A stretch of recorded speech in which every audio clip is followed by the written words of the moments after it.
She was the most photographed woman in the world, a symbol of beauty, grace, and compassion. Yet behind that iconic smile was a woman fighting a silent war. She was not born into fairy tales, she was trapped in one. This is the story of Princess, the People Princess, Lady Diana. From her quiet childhood to royal wedding, from heartbreak to her tragic death, and the legacy that still lives on, let's uncover the untold story of Diana Spencer. Diana Spencer was born on July 1, 1961 in Park House. She was the fourth of five children in British family. Even though Diana was born into a nobility, her childhood was far from ideal. At age 7, her parents went through a bitter divorce, a trauma that deeply affected her. She was shy, sensitive, and often sought love and attention, something she would continue to seek even in her royal life. She loved music, dancing, and dreamed of becoming a ballerina. But life had other plans. She was not a top student, but she was kind, playful, and well linked. After completing her education, she moved to London, shared an apartment with friends, and worked as a nanny and kindergarten teacher. It was during this time her life was about to change forever. In 1977, 16-year-old Diana met Prince Charles, the heir to British throne. During a family visit at that time, Charles was dating her sister Sarah. But there was something about Diana that stayed with him. 3 years later, Charles began courting Diana. In February 1981, their engagement was announced to the world. When asked if they were in love, Diana replied, "Of course." Charles added, "Whatever in love means." On July 29, 1981, the fairy tale began. The wedding was watched by over 750 million people around the world. I mean, 750 million people around the world. Diana was only 20 years old. She wore a 25-foot train, a millions cheered, and she became the Princess of Wales. But what the world did not know was that cracks had already begun to form. Adapting to royal life was overwhelming. The media hounded her every move. The palace expected her to behave a certain way, to be silent, obedient, and perfect. Diana began to suffer from anxiety and bulimia. She felt trapped, lonely, and emotionally. Behind closed doors, her marriage with Prince William was falling apart. Even during her pregnancies, she was deeply unhappy. In 1982, Prince William was born. In 1984, Prince Harry arrived. Diana adored her boys, but her relationship with Charles continued to suffer. Someone said there were three of us in this marriage, so it was a bit crowded. She was referring to Camilla Park Bowles, the woman Charles had never truly left. As the truth of Charles and Camilla's affair became more obvious, Diana's pain turned public.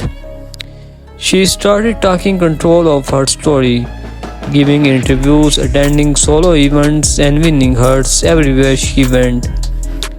In 1995, she sat down with journalist Martin Bashir for a bombshell interview of BBC's Panorama. Millions watched as Diana spoke openly about her marriage, her struggles, and her heartbreak. That moment made her not just a princess but a symbol of strength of women around the world. While the royal family focused on traditions, Diana focused on people.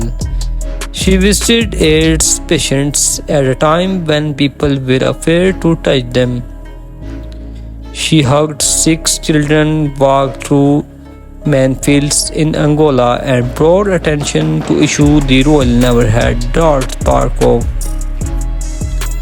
Her compassion was raw, real, and revolutionary. The world saw her as a modern day saint. They called her the People Princess.